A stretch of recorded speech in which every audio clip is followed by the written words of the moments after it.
Hi, Melanie. Thanks for joining us today. The way to get started, why don't you tell us a little about yourself and your organization? Yeah, absolutely. Thank you, Pat, for having me on today's podcast. We're going to talk a little bit about Packing Wood today. Just to give you a little bit background on myself, I am their VP of Sales. I've been with Packing Wood a little over 7 years now, working in the sales department. I've quite knowledgeable what they do and how they operate as a company. Packing Woods has started in the US in 2011. So we're part of a larger group in Europe that's called First Pack, and we've been operating in Europe for 4 years into eco-friendly disposables. So that's really the market we're into.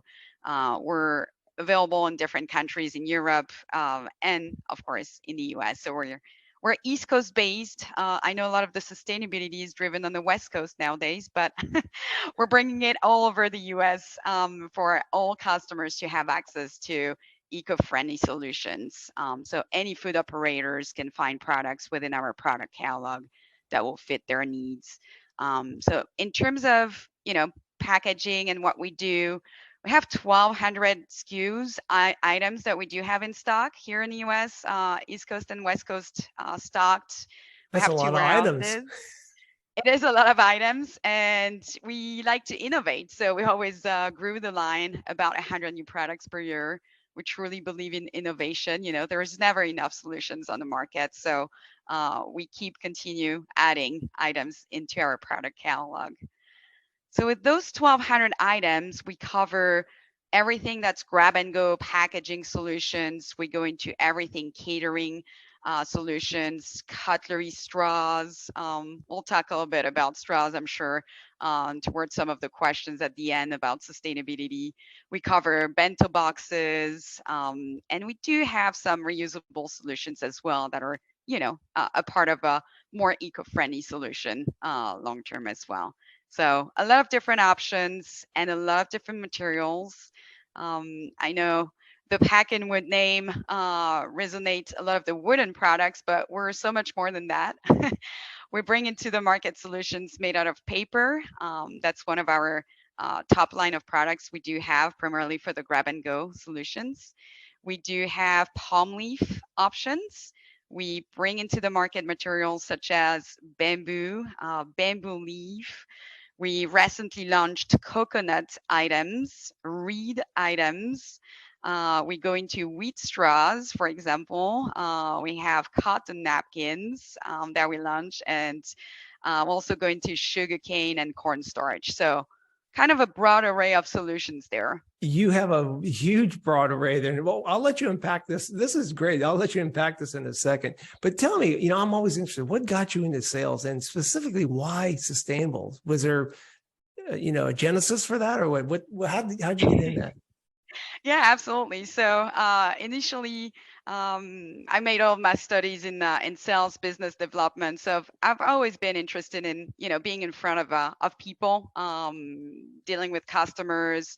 All of that communication, the contact with the customers. I really enjoy that, and being in a sustainable company was really a focus for me. That's really, a lot of salespeople will tell you you don't need to like the product to sell it, and I agree with that. But when you feel that you're selling a good solution, you can do so much more, so much better. And so the affiliation to green products is just coming from from forever. I mean, there's been a lot of. I grew up in France since it's a French company, so just to I give you a can little bit tell. background on myself, that's where the accent is from. So I grew up in France, and I've been in the US for about 7 years. So over there, sustainability and green aspect is a little bit more pushed by the government. So it's always been, or it's always growing into people's mind to be more sustainable in the way you operate, sustainable in your own life habits, and so forth. So it's the green aspect is really important to me.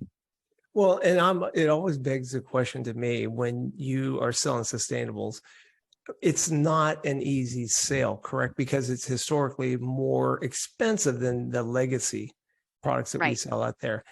When you go out to visit a customer, is there somebody specific in that organization that you meet with? So there's more and more common position opening now for sustainability.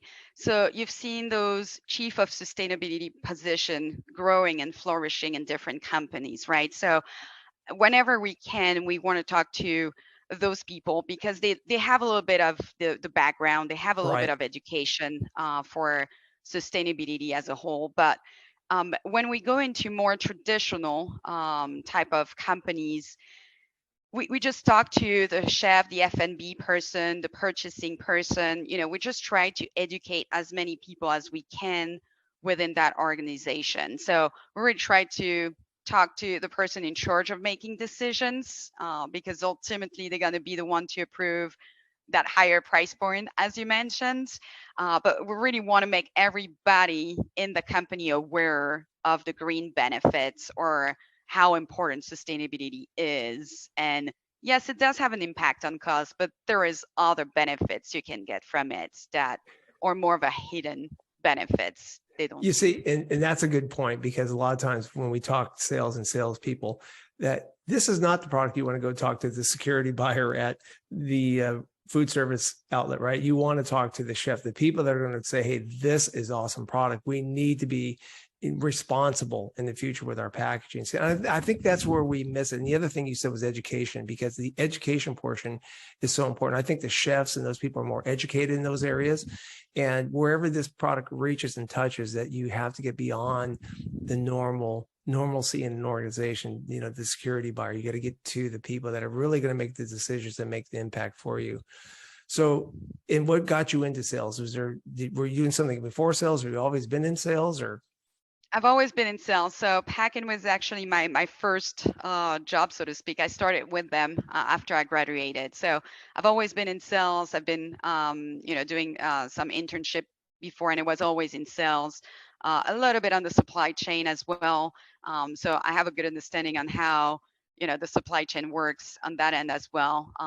That gives me a good perspective for the sales side because now everything is linked, right? But yeah, I've always been in on the sales side. Yeah, and it's always the fun side when you can actually get in front of customers and really make a difference, and especially if you're selling compostables and sustainable. The whole deal you're doing this, like you said, is because you want to make a difference. And that's important. So Exactly. yeah, we talked about your extensive line of products and how to impact that. So let's go ahead and And talk put about some that of those right. products. Yeah, Yeah. absolutely. And just to give you a little bit of a background, what we're gonna talk about in terms of packaging on this presentation, knowing the breadth of products we do have available to customers and different categories we cover, really go after any type of food service operation. So we could have an impact of making greener solutions or having operators using greener solutions on the stadium side, on the restaurant side, on the catering side. And really, that presentation here is more guided towards supermarket and grocery stores. And, this is driven from COVID, has had a large impact on grab and go, more grab and go being used into restaurants and also more prepackaged food being used in the grocery channels, and those sales for grocery stores and supermarkets have really gone up during COVID. So how can we impact customers that use the most number of disposable solutions, and how could we be greener in that way? So that's really guided towards that segment. Now, let me ask you a question. Does your strategy change when you get to, let's say you go from food service and you go into grocery and you call on those people there? Does the strategy change as far as who you see? So in terms of grocery channels, we definitely want to talk to, the deli department buyer, the cheese department buyer, and the bakery department buyer, So the buyers will be really, or category management people will really be who we go after into that segment and who we demonstrate those products a little bit more. The strategy is a little bit different for sales to supermarket and grocery channels versus if you go talk to a chef that has a little bit more of the creativity and the vision of what it could be. So here we take a little bit more of a simpler approach, should I say. So we bring those solutions, we package it with their produces or their prepackaged salad will take, for example, here you can see we have some deli solutions for the salad bars or prepackaged foods, right? So Right. what we'll do to promote those buckets, they're paper made, recyclable. We do have a compostable version as well.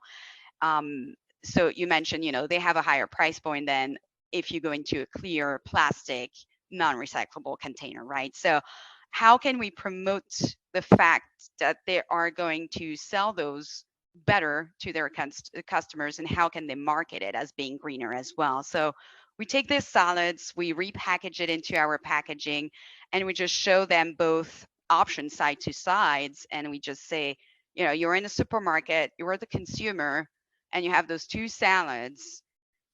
What is the retail price point you think you're going to get for both? And usually they will add $1, $2, $3 to the nicer salad package, because it just gives you a better presentation, a better feel of the product. And packaging is a part of, having that perception that the produce is fresh and it's great looking. So definitely a part of the presentation and add value to the retail cost as well. Now that's great too. And I'm sure they blink when they hear, a dollar more added to the package. Do you get resistance on that sometimes, or do they just find, hey, this is worth it? Right. So the dollar more is more, we ask them what the retail cost could be to the consumer. So this is Right. where they add $1, $2, $3 more on the consumer side to pay. On their end, on the cost side, they're not at $2. They're not at $1 more versus their current solution. Yet we'll still see a lot of resistance in terms of how do we help them integrate the marketing tool of being green as an added value that they cannot really put a price on as well. And so this is where the conversation gets, a little bit more interesting, because you have a better product, you can communicate on it, you can actually promote to your consumers that you're going green, and that can go through labeling as well. Branding the packaging solution, having on the label that the packaging is more eco-friendly, it's recyclable, which is what a lot of retail brands are doing nowadays. And yeah, you're getting the features and benefits of your product out there. And I applaud you because of the fact you're saying all the right things. You sell on the value of this product. Talking about this cheese product that you have here, these must be special papers. You're not going to compete against somebody just slapping it on a regular deli sheet. So this enhances the product. Right. So this is an enhancement as a product, as a presentation, as an experience as well. During COVID, there were a lot of discussion about how do we translate the experience of dining in into grab and go, for example, into delivery, into people that are just buying it in the store, bring it to their home. How do you translate that experience into the packaging and the food? So the food component is very important, of course, having great food, having great materials that you put into those trays, but also the presentation is a part of the experience now. So for example, those cheese trays that you can see here, so they're made out of wood. So this is a part of our wooden products. Yep, packing here, wood, so right? Yeah, packing wood.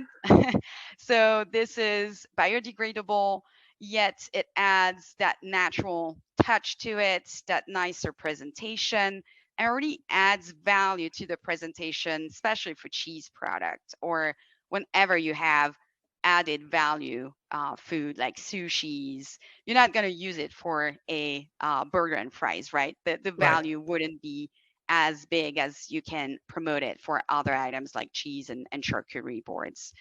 So this is really where we come into play here to add to the experience, add to the presentation.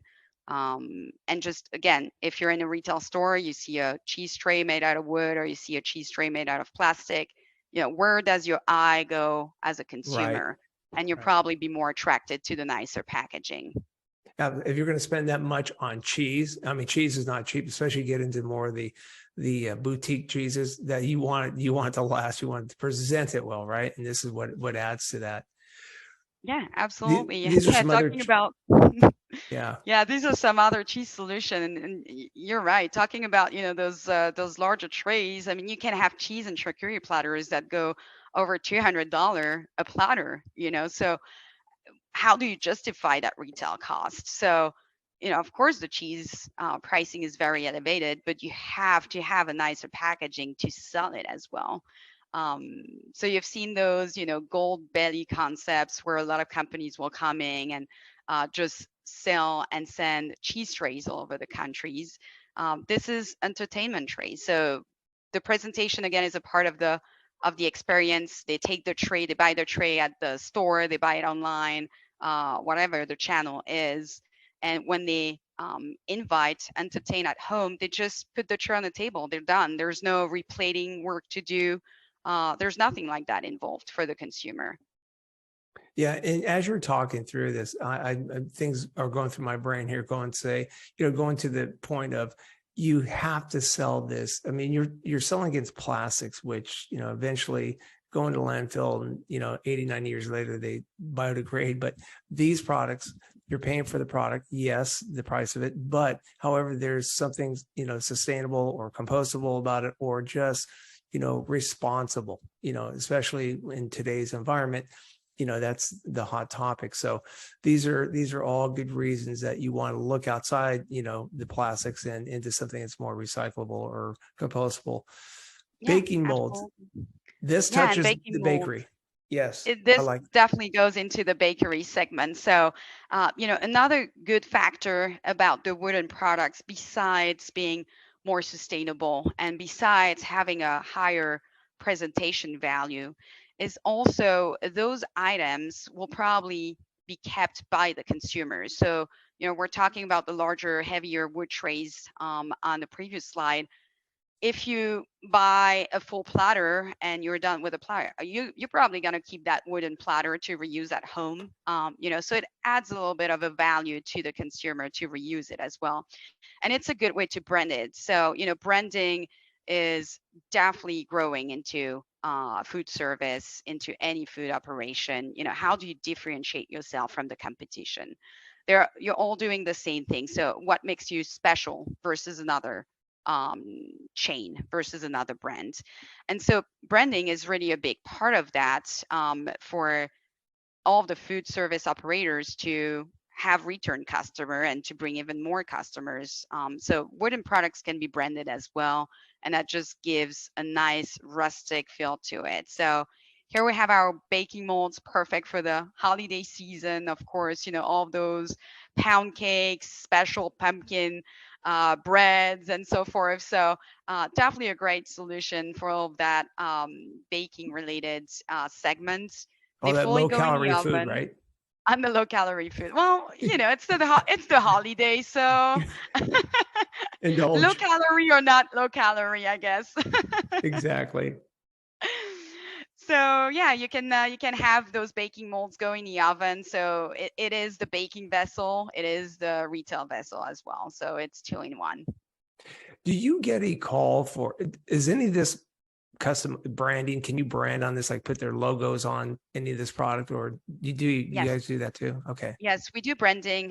It's a big part of our business as well for wooden products. So yes, we can do a lot of branding, and we saw the paper products on the deli container segment. This is something we can fully brand as well, printable, multiple colors. On the wood, we'll do more of a hot stamp type of branding, so something that will feel more natural, more organic with the material itself. And that leads me into, I'm glad you said that, reminded me, are the inks and so on, are those biodegradable? Are they sustainable? Pretty Yes. much also. So, yeah, absolutely. So the ink is water-based, fully compostable.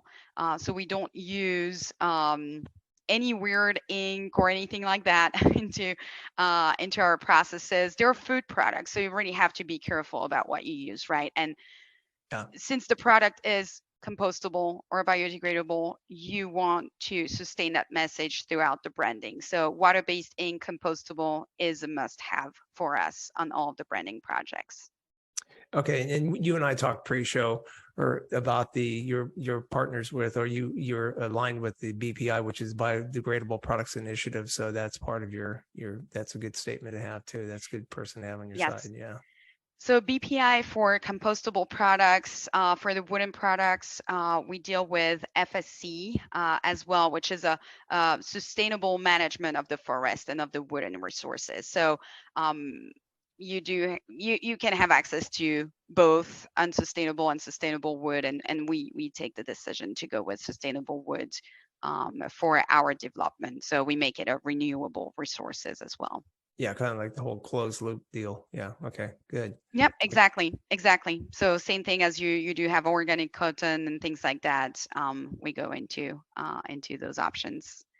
And to fall on the bakery solution, also being a part of a French company, this is where we started 40 years ago. So we know macaroon is a big trend in France. It is not as big in the US, but yet a lot of bakeries, supermarkets are going into that item. It's a great margin item.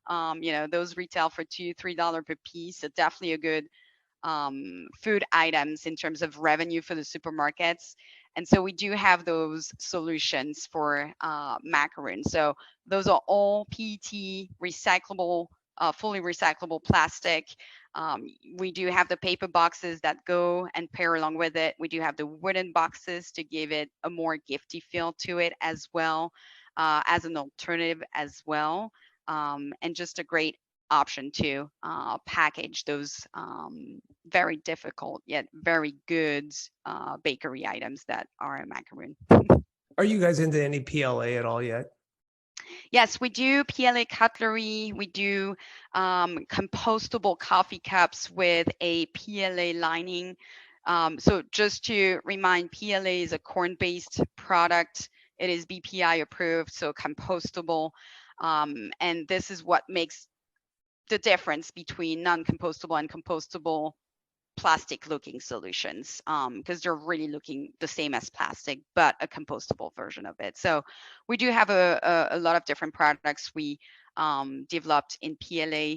So for example, the first buckets we saw on the deli side, we have those made out of bamboo fiber with a PLA lining that makes it grease resistant, waterproof. We do have compostable cutlery, fork, knife, spoon, cutlery kits that are packed in paper, so fully compostable, printed with a water ink based as well. So we go into PLA solutions as well. Right. When you get into talking to the customer, whoever you're going to, we just brought that up earlier, is there any resistance from people as far as talk about it? Is there any there's got to be some type of resistance at first until they're educated, correct? Yeah, so I think it's more of not having the awareness of the product more than the resistance. I feel a lot of the time we do have to bring a little bit more of the benefits into play. So when you go sell a plastic clamshell container, I mean, everybody know what it is, everybody know how it performs. There's basically not many questions around it, right? But for our product line, we do have to sell a bit more of the benefits of the product. Yes, this is compostable, this is made out of renewable resources, and you are going to promote that you are going greener as well. A lot of customers are definitely looking to make the right choices in terms of green packaging. You actually have on all the third-party delivery apps now, Uber Eats, Grubhub, all of those things, you do have sustainable packaging as a checkbox. So when you rate your order, when you get a delivery, you do have that coming up. So you really have a need for the consumers to see more green products. So it's starting to come back to the operators. The consumer will voice their concern. They will tell the restaurants, we want to be want you to be greener. We don't want to receive anything in foam containers, in plastic containers. We want something better. And so that's when the operators usually will reach out to us, but we reach out to them before they get that awareness as well, and try to bring that awareness into play as well. So there's a lot of studies. There's a lot of organism that definitely promote the fact that consumers want more green products. So we always have those conversations as well to try to educate more people into it. Yeah. Interesting comment you made about the Grub Hubs and so on, that their customers are making the restaurants aware of it. And there is legislation. It's kind of forcing the hand of this all, but it's great to hear that, if you have that choice, you're going to need that choice, I would say, especially calling the food service operators, the broadliners, they have to have that choice in place. Do you find the more, as we evolve into sustainability and these type of products, that you're seeing more and more companies bring on that sustainable person to the organization? Yes.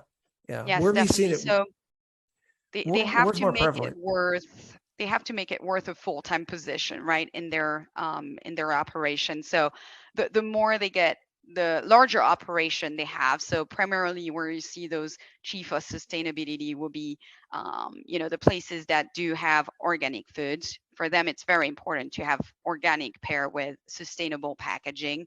You do have a lot of the hotel chains that have sustainability goals, and they're growing it. A lot of the supermarkets are implementing more and more sustainability goals as well.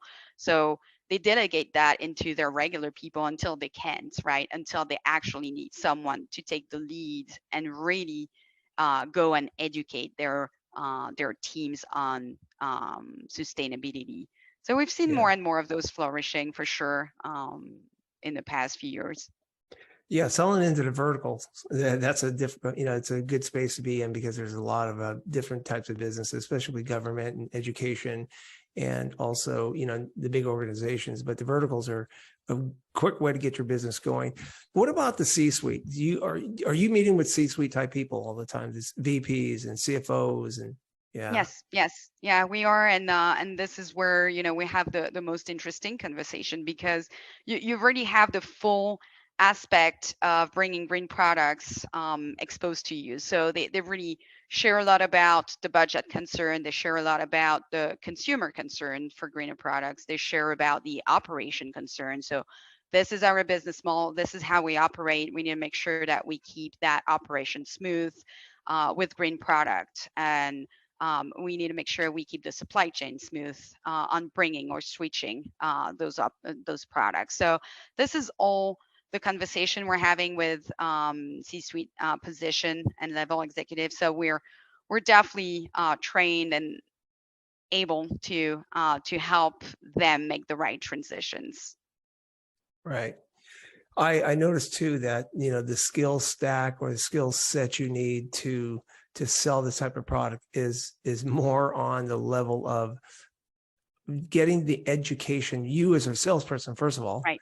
and getting to know the history behind all this. I mean, just in the last couple of podcasts, picked up a lot of great nuggets about this industry, which you didn't think about. And that's what you have to promote, is the concept, the education about it, and where things are heading to in the future.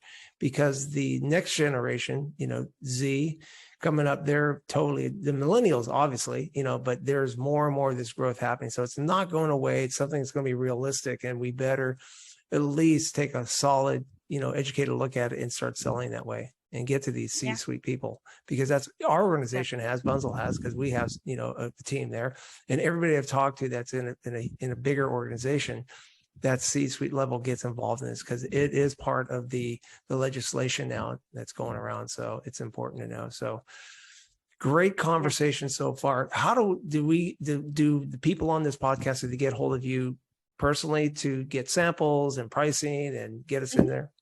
Okay. Absolutely. So we're really good on sampling.